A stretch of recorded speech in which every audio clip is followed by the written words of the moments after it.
Hi, everybody. Welcome to Posca Paint Party, what we call Posca Family on Wednesdays. Today, Drew Brophy is going to be sharing with you some Posca blending techniques.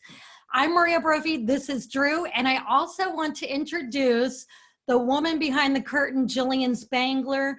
Jillian is our tech guru, and so she will be helping me moderate behind the scenes. Just to remind you all, if you're new here, we want this to be very interactive. So if you have any questions, there's a little raise your hand button, little thing that you click on. And if you raise your hand, we will call on you, or you can leave a question in the chat. And by the way, while I'm talking about the chat, if you feel like it, put your name and where you're from in the chat. And it's really fun to see where everybody's from. And we know a lot of you. I know Christine Samad is here from Florida, and Jim Noble from Utah. And let's see, Parker McBride from Myrtle Beach, South Carolina. All right, one last thing before I step out and leave it to Drew is we want to thank Posca, because without our good friends at Posca, we wouldn't be able to bring this to you. Yeah. And Posca is allowing us to give one box of goodies away to someone at every Posca paint party. So one of you is going to win this box today. Now, we did not announce the winner from last Friday's paint party, and I happen to know that the winner is here right now. And if your name is Jim, you're the winner. So Jim, here's what I want you to do. This is my buddy, Jim Noble, our buddy, Jim Noble from Utah. Jim, just shoot me an email with your mailing address. I know we've shipped stuff to you before, but just make it easy for me. And you will get a box of 7Ms. You were Friday's winner. All right. All right. Have fun, everybody. I'll be behind the curtain. She'll be on the other side. Yeah, welcome everybody. You know, I don't even know how many of these we've done so far, but I know fills have been really difficult, even for me, to follow along. A lot of information, and we posted those to YouTube. So if you want to try again and at your own pace, that's great. It's on Brophy Art Academy YouTube page. So that's why I was kind of on this episode here, just kind of focusing on the blending techniques and some of the quick tips, and just talk about maybe some of the problems that somebody might be having, so I can address those. And just like all the other times, I want this to be real interactive. I want people to ask questions, because if you're having difficulty with something, then pretty sure everybody else is too. And I also like hearing other people's solutions other than mine. And so yeah, let's get going. I first want to show, some people are asking, I finally finished my skateboard. This was done with Mark Longnecker, and that was a lot of fun. Everybody, the posts that I saw were great. And then this was my fill portrait of Maria, which turned out all right. Kind of had to do it fast, and it was kind of hard to do it small. So sometimes bigger is better. If you notice this painting behind me, one of the reasons I like painting big is because it's easier to get detail in. And then when it shrinks down for a t-shirt or something, it translates a lot better. So when somebody tells you, like, I just want a little thing to paint, that's not necessarily easier. It's actually harder. So for all of you in Phil's class trying to paint a portrait on something very small, I feel your pain. It was pretty tough, but man, what some great information he had. Also, I want to just talk about some of the things that we can paint on. So today's not really going to be a painting. It's really going to be just technique. So I have a lot of scrap illustration board here, but if you don't want to ruin like illustration board, you can use just cardboard, or piece of wood, scrap, basically, or maybe a canvas that you'd already started, and something like this. These are like blending techniques. And so I'm just going to test stuff on these.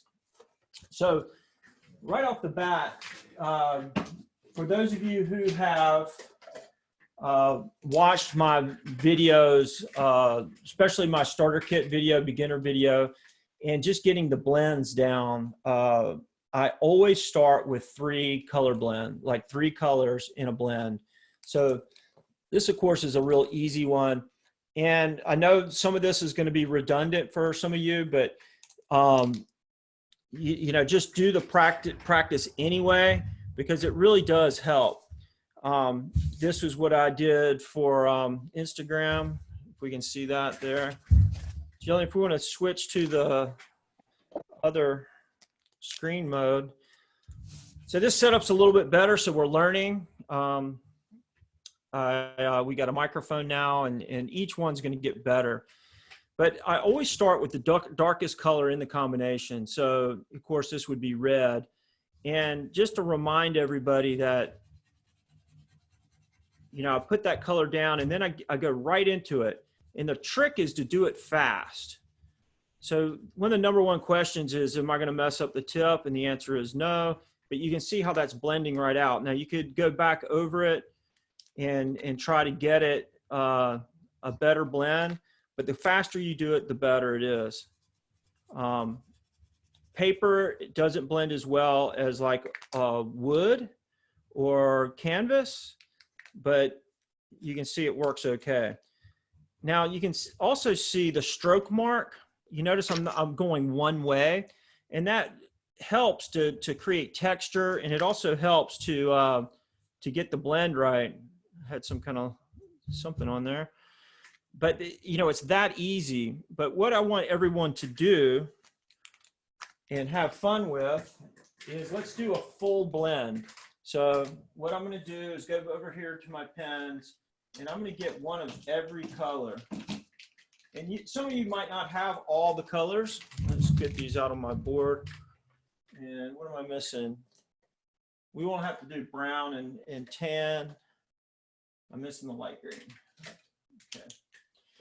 But this is a great exercise. I'm going to do this on canvas so that you can see it. And all I want to do is to put these in order like a rainbow. And let's say we're going to do it like, there we go.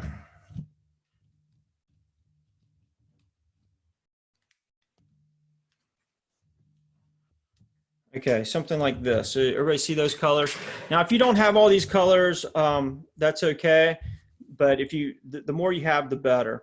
And what I'm going to do is just go all the way down this line right here and just create a rainbow pattern going in. So one of the things I might do, and I go really fast, is I put the middle one down.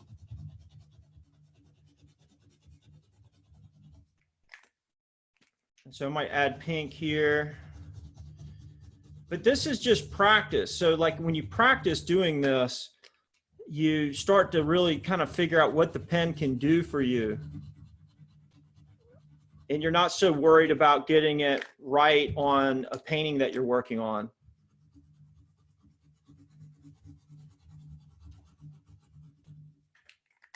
And please ask Jillian if anybody has any questions. Let's feel free to talk while I'm doing this, because I really want to hear from people what they're struggling with, and maybe something I can point out live on air. So please do ask questions. This is our opportunity to talk to each other. I'm not seeing any questions right now, just a lot of busy faces painting away. Yeah. But I will definitely spotlight some when the hand's raised or there's a question comes up in the chat. Okay, perfect. And while we're waiting for questions, I want to just shout out to a few people. I want to shout out to John. I want to shout out to Benny. These are people who have been attending every single paint party we've done in the last couple of weeks. Also my good friend Ed Schlegel, who is here from San Clemente. Good to see you, Ed. Paige and Reagan are back. Keone, Santino, how's it going? Sandy, I mean, just so many people. Right now we have 64 people on with us. Right on. And So if I skip your name, don't take it personally. There's a lot of people here that we know, and it's so nice. Ty, who normally attends our live events, but can't do that right now. Yeah, hey Ty, how's it going? We miss you, brother. And nice to see Ed on here. And Rick Davis, Bertoni Burdette, Gary Hedrick, another San Clemente local. We have a lot of San Clemente locals here, which is really cool. So if you're working on this little rainbow pattern, what's neat about it is you really see a lot of the color blends that I tend to get. And especially like a good one, you know, Phil and I were talking about how we've taken the pens apart and made our own colors. But you can see you can make a lot of those colors within this blend. A good one is this green and light blue, which, you know, is a really nice one. And then, you know, this red and purple and red, purple to pink. Yeah, I have names for all this. This is kind of the blood and guts blend, the red, purple, and pink. And whenever I'm doing something that's, you know, skulls and whatnot, and, you know, I might take that and do like drips, and I'll take the darkest color first and do like little drips, let's say, and then, you know, that's why I call it blood and guts.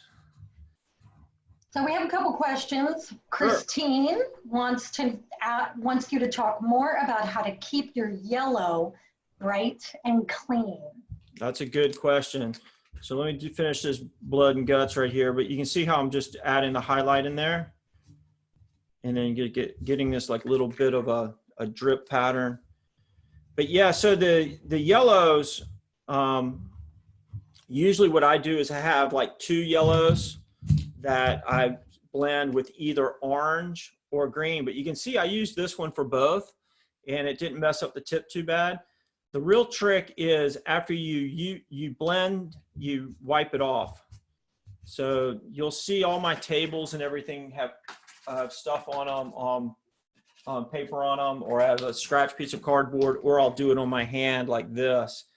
So immediately after blending, so let's say I blended it in the orange, and I wanted to get a true yellow again, so you can kind of see my tip has a little orange on it. I just come over here and I clean it off on my hand or whatever, and it's true yellow again. Another good tip is using the white. Like the white works great with any color to soften it. So look at this with the yellow, you know, I really get this crazy yellow out of here, and it just gets whiter and whiter and whiter. And so the white's the same as yellow. You want to clean it off, so you can like come over here and clean it off. You know, there I am on my hand, and then it's really white. And you see that fade right into the white, which is pretty extraordinary. And like I was saying, that's flesh and bone. Another great color blend. Let me get my brown. If you're wanting to make gold, like if you were painting something, you wanted it to make look like a gold coin or a gold necklace, you would use brown, yellow, and white. And, you know, so like, let's say I was like making some kind of like gold ingot. Let's say, let's do it. But these are just like all kind of ideas to get you thinking about how to blend things. And you see with that brown, it's like totally different than mixing it with orange.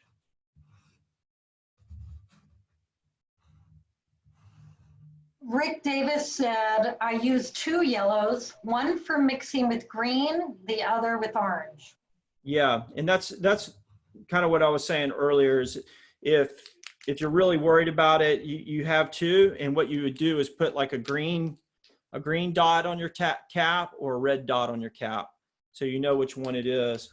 And so that's a really good, sometimes you don't have to, or you get them mixed up. And you see my little gold ingot here, and then you take the white and you add the little highlight like chrome feelers in here, and you can see how you can really get a good effect with this. Now one of the things that I always try to point out to people is the more colors you add to your blend, the better it gets. So you want really dark darks and light lights. So you might add like a little bit of black and get that really dark in the brown on the darkest colors, and then go all the way to white.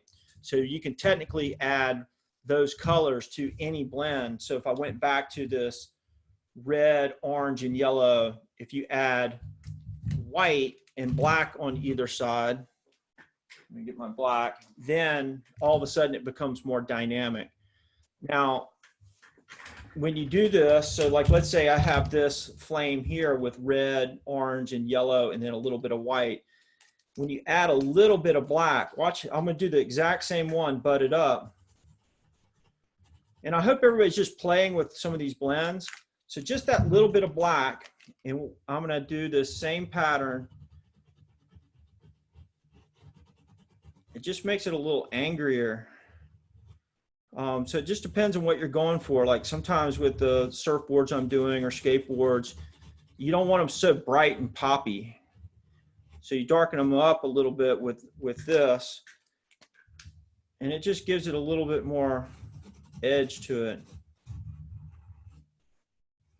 We have a couple more questions, but before I go on to those, I just wanted to let people know that we have blending sets, and I'm going to put a link in the chat. Drew created 5 different blending sets of 7M paint pens. Some of them have some pretty funny names. Blood and Guts is one of them. Flesh and Bones another. Super Green, Blue Wave, and Flame. So I'll put a link in there. And let's see, I will go on to the next question. Ellen Thomas wanted to know, how do you handle the varying thickness or thinness of the paint? That's a good question. So, you know, if your paints are really translucent or watery feeling, that means you really need to shake them. A lot of times, one of the problems is when you get a brand new pen, you haven't shaken it enough, so you're not getting the opacity that you need. So first thing you do when you get your pens is shake them really good. And it sounds crazy, but I'll sit here and shake a whole bunch of them in my hand and just get it over with. And I'll actually give myself like a minute or so shaking them, because if you don't do that right off the bat, it's a little bit harder to get the opacity back into the tip. So if they are watery, that's the problem that you're having. And it doesn't mean the opacity won't come back. It just, you have to get that watery stuff will have to come out first. The other thing is, if your tip is not saturated, the paint ends up coming out the sides like it just did right here because I was pressing down. So I have a napkin. So if anybody can see this blowout I had, and you're going to have that, you probably already experienced it. Don't worry. Just get a paper towel and just blot it like that, and it's gone. And then maybe the tip, if there's blot around the tip, you just kind of clean it off like that, and then you can fix it. And one of the best pieces of advice that I got as a young kid was, you're only as good as fixing your mistakes. So if you're used to fixing things and not stopping and just kind of going for it, nobody even knows you made a mistake. So let's just look at these 2 flames, and you can see how one is just a little bit edgier than the other one. And so you could use that same technique with anything by adding black. Like, you know, if you look at this dark blue right here, it's really not that dark. So by adding black down here, and then you bleed into it, do the blend. Let's go back the other way. So you work it until it's, and you just have a really deeper look to it. And so these are all just blending techniques that to make everything just a little bit more dynamic. And I'll show you on this skateboard, we really have that. So you see that black is into that dark blue, and it just really makes this like pop. And you can see I did it at the top too. And can you try to show a little more of that? Like, show the board? Yeah. Just, let's flip you know, the screen. So there yeah, you if you just imagine if this was just white, light blue, and dark blue, it would be too bright and poppy. So this really darkened it up to make it seem deeper. And then the same here, like the sky is like bright here and then going up. All I'm trying to do is show you that by just adding these darker colors to your blend on the fringe, just really makes your painting go from good to great. There's just lots of little things like this that, that we can show you. One of the other things I was going to tell everybody is if you're painting on like a piece of masonite or a piece of illustration board, it could be a piece of wood or a piece of cardboard. And if you want to get a better flow onto it so it doesn't soak in, you could just spray it with the clear first, and it will, you know, keep it from getting saturated, and the paint will flow a lot better on it. So I'm always spraying this on it as like a fixative to make the paint flow better on it instead of just soaking in and saturating it so you can't blend it. Do you use what type of Krylon? Is that a matte or a satin? Yeah, so this is just a Krylon satin clear. And this is what I spray on my skateboards and my surfboards and my paintings, everything. So this is a staple in my studio. There's a lot of different brands. My other brand, if you can't find Krylon, Rust-Oleum works really good. And you just do nice even coats, do it outside. And that way the pen flows a lot better on it. And then when you seal it, it just turns out amazing. If you don't, you're going to have a hard time blending on some of these surfaces. What about painting a canvas first with gesso? Yeah, so that's a great question. So the gesso is pretty good to glide on. The paint glides on it pretty good. But sometimes even still, if you want it to glide that much better, you might want to seal it with one of these sealers or fixatives. And it just allows the paint to lay on the surface and blend it. And so that's really important. Phil was showing during the wave that sometimes we do use like fluid extenders so that the paint will stay wet longer. If you don't have that, sometimes just even brushing water on the canvas real lightly, or taking a rag and just wetting it will even slow down that drying process quite a bit. So it's all about the blend is your friend. You know, you want to be able to blend that paint and let it, you know, get these nice textures. All right, so hopefully everybody's having fun exploring all these blends. I just want to keep going. Let's switch back to this other camera. Over there. Sorry. Getting there. Hang on. I'm still learning how to do this quickly. There we go. All right. So I'm just going to show you. I have this other like little happy flower that I was doing. And you can see by using the stroke mark. So this is this blend right here, which if you did the starter beginner kit videos, you know this whole process. But I want to show anybody who has not seen that. A good practice technique is doing petals, you know, doing the petals. So if you did like just one petal at a time, trying your blend, you would eventually get very good at it. So let me do that one real quick just to show you. So let's say I have, let me get my pencil. Let's do it on this side. So let's say I drew this happy little flower, and this, the reason I did this in my beginner video is because this is just a good exercise in learning how to blend. And so I'm going to do the orange, yellow to white. And so you don't worry about them all at once. Like you don't go around and do all the orange all the way around. You just do one petal at a time. And that's the real secret to my painting technique, is just worrying about one little spot at a time and then doing it consistently. And so I'm just kind of, go around, and then the white is my real blender. And so I could have done that with like red, orange, and yellow, and then the yellow would have been the real blender. But you see how nice that looks. And each time you go around, you're like, okay, that looks pretty good. Or you might say that didn't work at all. You go to the next one and you try it again. And so the idea of this practice and this blending tip is a way to just get you to get comfortable blending colors. And trust me, by the time you get all the way around, you get pretty good at it. And you see about how fast I'm doing. I'm like not even thinking about it.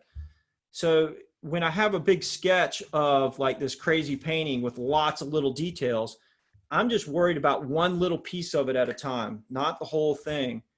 And it really makes it manageable, and you know where to go next. And so that's really good for when, you know, you're just sitting there plodding along painting and it's progressing.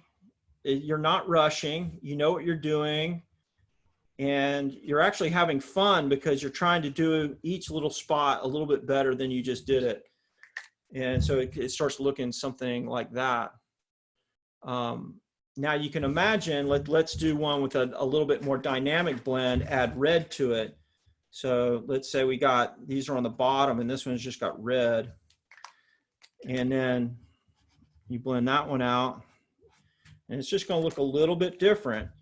Now it's not necessarily easier or harder to do this. It just depends on what you're really trying to do. But you'll see it looks a little bit different. Oh, let me do yellow around the bottom.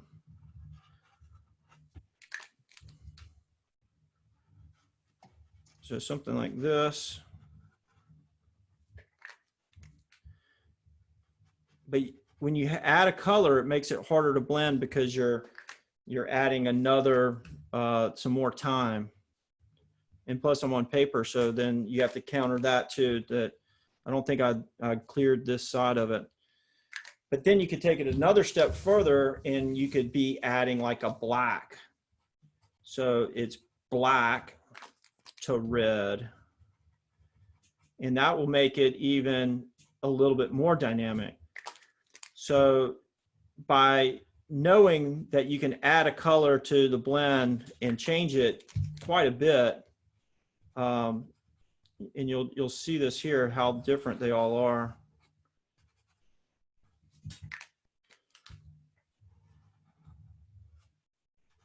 Because otherwise you end up with everything's really poppy. And that's great if that's what you're going for, but if you're not going for that, you want to change it up. So you guys kind of see that. And what's great is I'm using that stroke of the pen radiating out, and you really get that feeling of it's like popping out. And then you could also do a thing like, let's say this would be the bottom of the, let's try to make this one like really crazy looking. And I'm gonna actually rib it, make it kind of look like it's ribbed.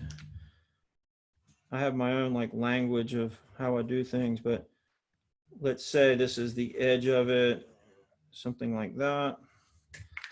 And then I'm going to go backwards and do that same blend out.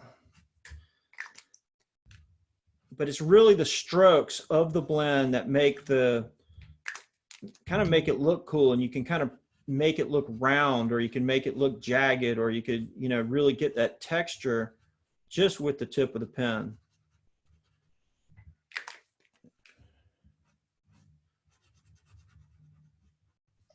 Chris Cuddy said, great demo, awesome advice. Thanks again, Drew. Yeah, thanks. You know, and this is kind of, I maybe should have done this video first, but it might have saved everybody some grief. But you guys can see, you know, how each one of these are subtly different depending on how I did it. But I'm still all just using, you know, simple colors, and I'm blending right on the surface.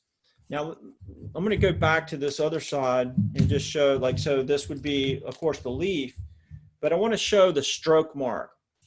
So in the leaf, you know, we don't want it to go up and down because it wouldn't give it any shape. So what I would be doing is kind of shadowing one side and going with the flow of that leaf, that, you know, veins of the leaf, something like that.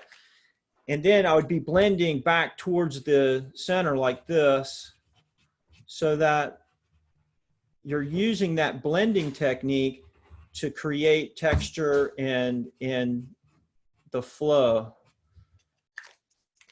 Does that make sense to everybody, I hope? And then I can kind of go like this. Yeah, everyone's saying love this. It helps so much from Jody.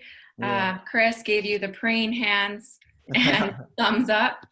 And I have a question from Keone, I'm sorry if I'm butchering your name.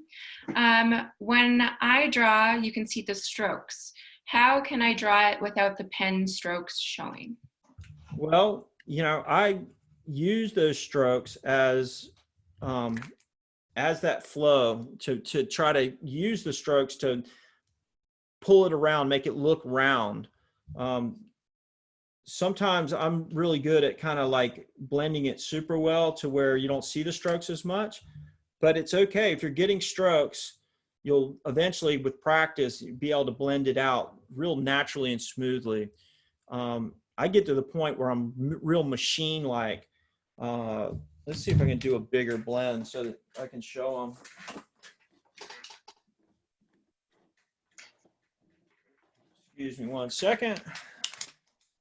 All right, this pen got destroyed. So if you let people use your pens, you get this. So I let a lot of kids come in here and play with the pens, and sometimes they don't make it out. But to show you that stroke, so this is a 8K, which is a chisel tip. These make the most streaks, so they end up getting really streaky. But some people like that, something like that, and then this is the round tip, so maybe that'll soften it. But you can see this has a little bit of streaks in it. If you overwork it, you're going to lose the blend. So you got to see how I'm like almost real machine-like, just back and forth, and it gets a lot smoother. If you're like kind of like jaggedy, God, I can't even do it wrong. I'm like trying to do it wrong and I can't. Let me try it again. So let's just say it's like not real uniform, and you're like, you know, you end up with a, you know, kind of a little bit of a hodgepodge of lines.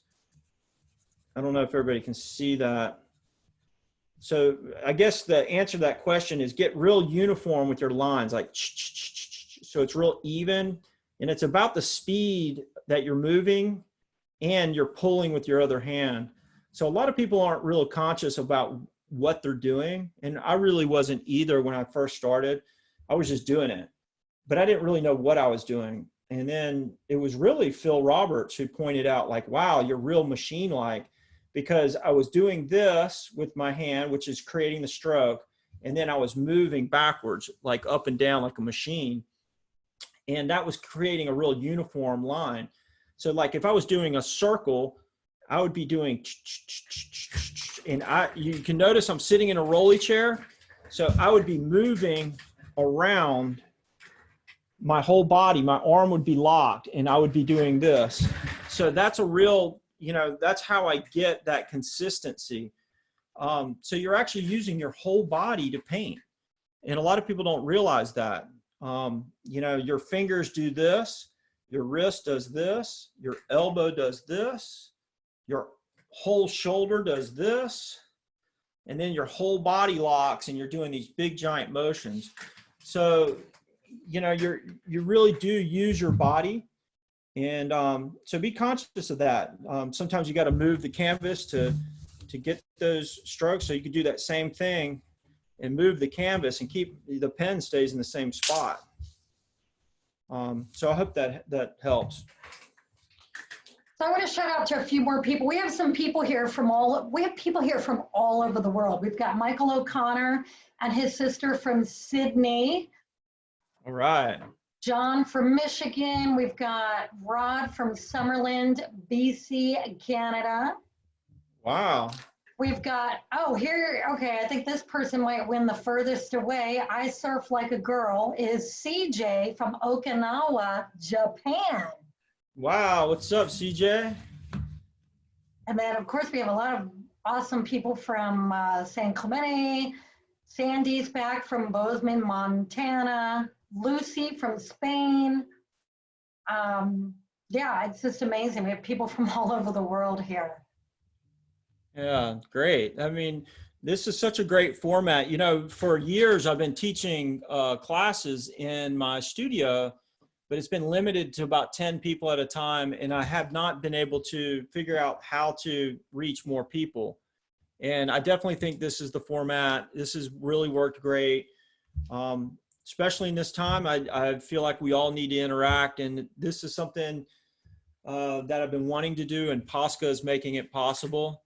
So they've just really, you know, when they created these pens, they had no intention of them being an art tool. They were just really made for kids. And, you know, guys like myself and Mark Longnecker and Chris Dyer, who's going to be here Friday, have really taken the pens and done extraordinary things.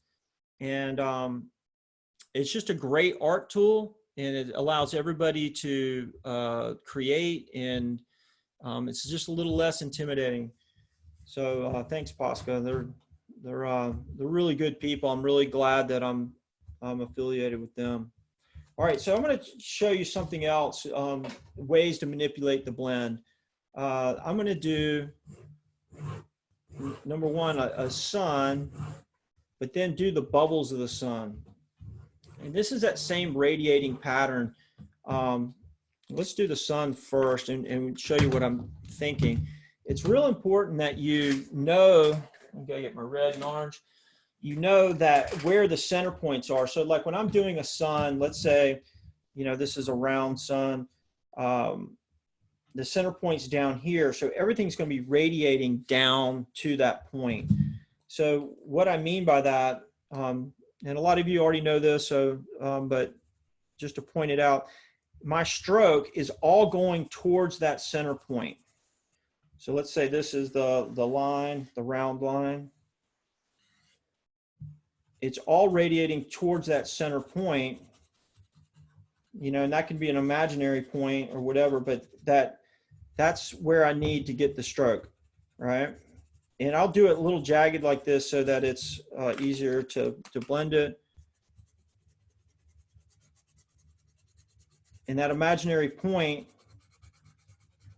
is there. Now let's go to the yellow. I got some green on my yellow, so I'm cleaning it off like that, Christine. And then that same thing, I'm going towards that imaginary line.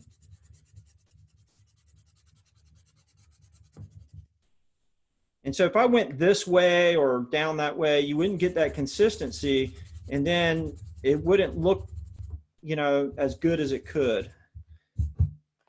And so you notice I only did half because it was drying on me. So let's do this again. But you see how this creates that radiating effect, and it still has those stroke marks that we were talking about earlier that sometimes people feel like they need to get rid of them, but if you use them to your advantage, then it's not a big deal. It's like I meant to do that.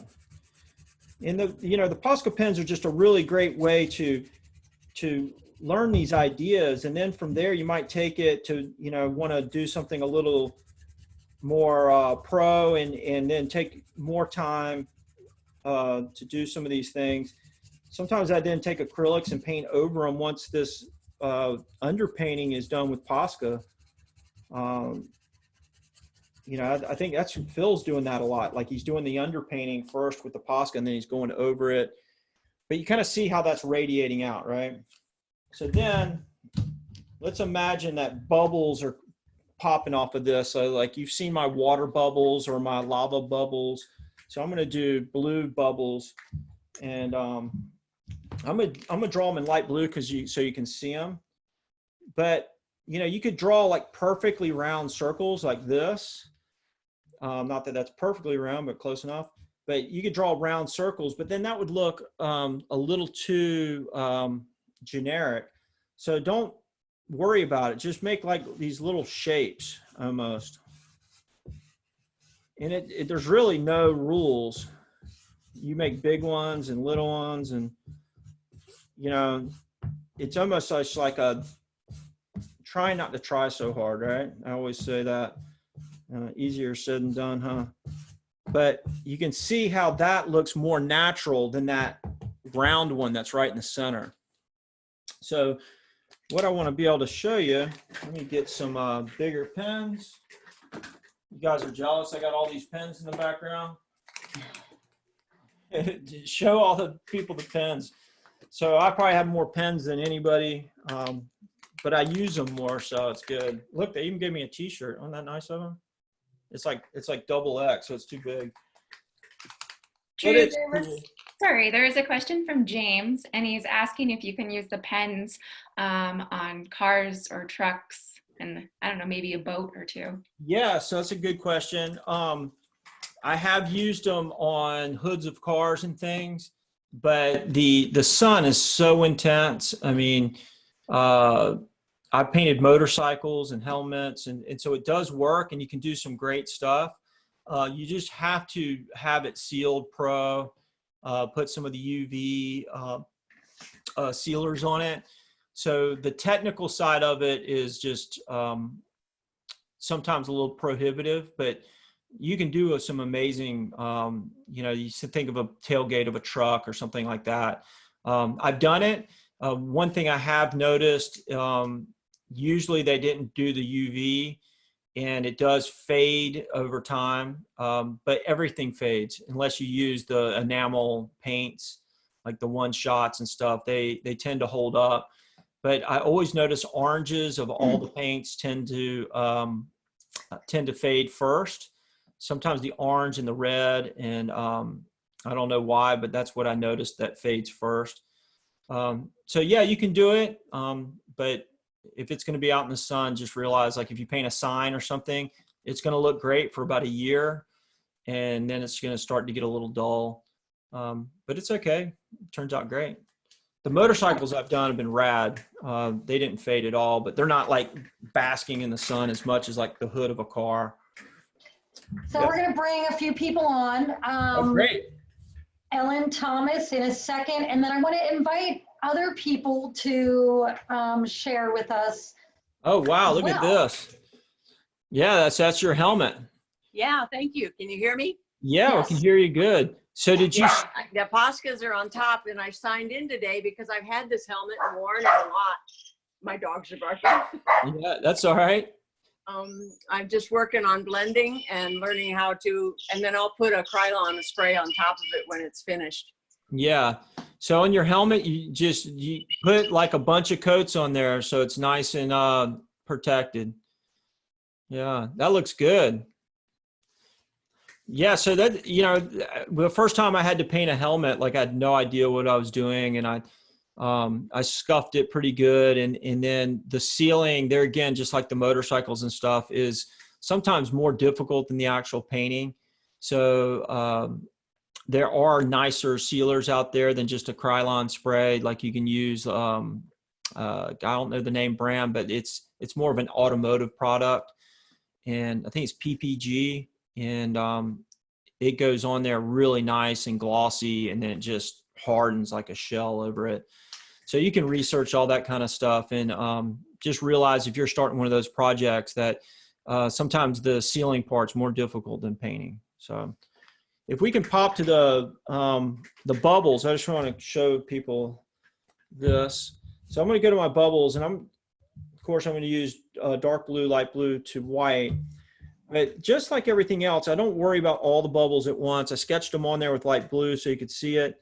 But what I do is I put the bottom of the bubble and put the dark in, and I just do one at a time. And I see people getting ahead of themselves with this, and they don't get the blend right. But what I'm doing is I arc it so that it looks round. So I don't know if you can see that on the first one. So it's just arced on the bottom. And so I'm gonna just keep doing this. So I'll do another one.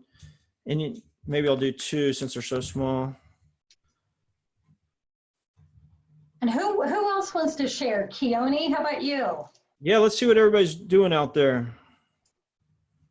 Or Santino, you want to share? You ready?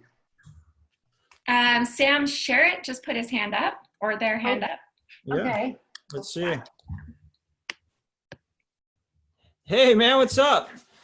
Right on your, is that a trash can? Yeah, Oh, that's awesome. That's a great thing to paint on. kind of just been like messing around with this. Did like this a while ago. That's awesome. Bubbles. I think Yeah, that's the first trash can I've ever seen painted. it's the only thing that I have in my room that I don't want to mess up, like that I just don't want to paint on. Yeah, well, just paint the whole thing and you'll have the coolest trash can around. Pretty sick. Yeah, just keep going around it, and then you could spray that, and it should seal really nice. The snake Yeah. is great. I like how you used that rainbow blend for the snake. Yeah, I started just blending, and then I just went into a snake. Yeah, and so you can see how you did that curve really added to it. You know, it made it look round. Yeah. Good job, man. Thank you, Drew. Yeah, no problem. Wow, that was cool. All right, who else wants to show? Who else wants to share? Let's see. Santino, how about you? What's going on down there in Argentina? There he is. What are you painting? I'm doing digital. Oh, you're doing a digital one. I'm still working on the shark, Yeah. the skate. I wanted to look at yours before I kept going because I didn't know how to like combine the shark with the wave. Yeah. Just like it was a little bit too high, the tail. Yeah. But I saw yours and I really liked the idea. So I'm looking at like digital, and I'm gonna do the bubbles that you're doing. Right on. Yeah. So good job. So what time is it there? You 2 hours ahead of me? No, it's 7 here. 7. Oh wow. Yeah. Okay. So not too late. Good. Well, I'm glad you're always joining us. Maybe if you're ever in San Clemente, you got to come say hi. I did. Yeah. But you weren't there. Yeah. Maybe I was out surfing. No, I think you were in San Francisco. Oh, okay. Yeah. Just maybe call ahead and make sure I'm here. Okay. All right. Cool, man. Thanks. Thanks. That's funny. I hear that a lot. People say like, "Oh, I came by, but you weren't there." So you know, we do work most days, but I do travel a lot. So if you're unlucky, it's. All right, we're gonna bring. Got a couple hands raised now. Yes, that's what I was looking for. So we are going to bring Matthew and. Yeah, there we go. Hello? Matthew and Bennett King. How are you doing? Whoa! Look at the dog. Oh, good. He did that a couple of days ago. That's awesome. So that blending with the grass is great, and the blending with the black and gray on the dog. I mean, that's perfect. It looks pretty It's cool. really He's trying to make nice. hardball. Yeah. And this is what he was just doing now. Yeah. So you see how that blending really helps, huh? Yeah. And so, did you hear me talking about like being like a machine and just trying to get it nice, even lines? And Yeah. next thing you know, you'll it's like getting control of your hand. Just like, like in school, they try to teach you how to write really nice and clean and pretty. It's kind of the same thing. You're just really what you're doing is learning how to control your hand. And I never really realized that's what was really happening. But once you get that down, then you can almost make it do anything. So it's kind of cool. Thanks, you guys. Yeah. Okay, we have a couple more hands raised. Let's see. Here we go to iPad 5. There we go. Hi there. Hello. This is one of Whoa. Good. That is great. I do cars a lot of cars. So And so you find the Posca pens working great for the car illustrations. they do, and a lot of time I use the Createx Wickeds or whatever over the top. Yeah. Yeah, they work really well. Yeah, I like doing that with especially the Createx translucent paint. Yes. And then you just add another layer God, that Yeah. looks so good. It's called the manta ray, so there's a manta ray over there too. Yeah. Can we see the wheels again of the car? You did a great job on those. So you see, guys, like how well he did that, and it really does look like, you know, silver wheels, and he's just using black, gray, and white. Yep. And let me do these bubbles, and I'll do a little chrome effect. And doing chrome is actually pretty easy to do once you learn it. And if we can go back to the bubbles real quick, you can kind of see this. You know, you see how my like bubbles are like as I do them one at a time. And then what I'll do, without having to go through all the bubbles and clean off my tip again, but then add like white highlights to it. And all of a sudden these things start popping. But the trick is not be in a hurry. Just do one at a time and make each one of them a little bigger and a little funkier, and don't have them so uniformed, and let them be, you know, kind of misshapen and oblonged and just kind of real odd. A lot of times when you see the whitewater that I do, I draw it really fast. I just kind of like go like this, because when you slow down the water is just kind of totally misshapen. It has no uniformity to it whatsoever. And that that just looks neater. It looks like natural, you know. Let's do a little chrome thing since he's working on that car. And I just want to mention, we have 10 minutes to go, and a couple things I want to mention. One is all of these videos are being, the replays are available on the Brophy Art Academy YouTube channel, and we did put a link in the chat, but you can always go to YouTube and just do a search of Brophy Art Academy. And I recommend that you subscribe to the channel so that you always see when there's a replay. And Drew, after you show us whatever you're about to show us, then we're going to move on and have Jim share. Okay. I just wanted to show everybody a chrome effect because, you know, let's say you were doing a bumper, or kind of like how I was doing the gold earlier. Basically what you're using is, let's see if I can get a better surface, one that's been prepped. All right, this has been prepped. So I'm just going to do a quick outline so that you can see it. And I'm going to just do it straight for simplicity. So what you have is you have blue and maybe brown in the chrome effect. And what that is the blue is reflecting the sky from whatever you're drawing. So like imagine if this was a chrome bumper and this was reflecting the sky, and the brown would be representing the ground. And it's real easy to do. It's funny, like the first time I did it, I was just like, wow, that wasn't hard at all. And so your other colors might be gray and white and black. And it's just like any other blend. Like, so the more dynamic you get, like you'd maybe put black in this brown to make it seem like asphalt mixed in with maybe, you know, dirt, and you could even have reflections of weird stuff like trees or a person in it if you wanted to. But just for simplicity purposes, we're just going to do this real quick. Let me get the right pen, the brown, and do I have a white? I got a white. And what we'd want to do is have, let me make sure everybody can see, is have this. Let's only do halfway so we get a good blend. And then this meeting up, and then you'd have the white blending in between.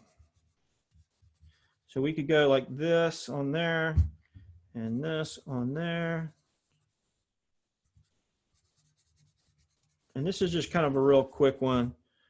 And then on top of that would be something like this on the bottom. But that chrome effect, it's probably not the best example of it, but that is the blend though. And maybe this bottom one should have a little more gray on it. But it's really interesting when you're doing it. Let's say this has a little more gray in it. Yeah, I like that better. All right, now let's blend it.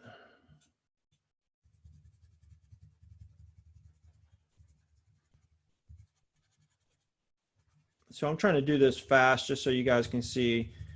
But like, let's say you were doing like one of those car wheels and you wanted to really make it look like chrome, you could do it and like amaze yourself.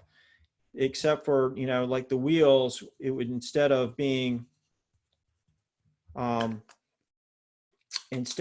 it being straight like this, it would all be curved, and you'd use those stroke marks to get the little spokes of the wheel and the curviness of the wheel. And you would use a smaller pen. That's the other thing is learning what pens are good at what. So something like that. But then if you imagine if you blackline that, let's see, where's my black? This will work.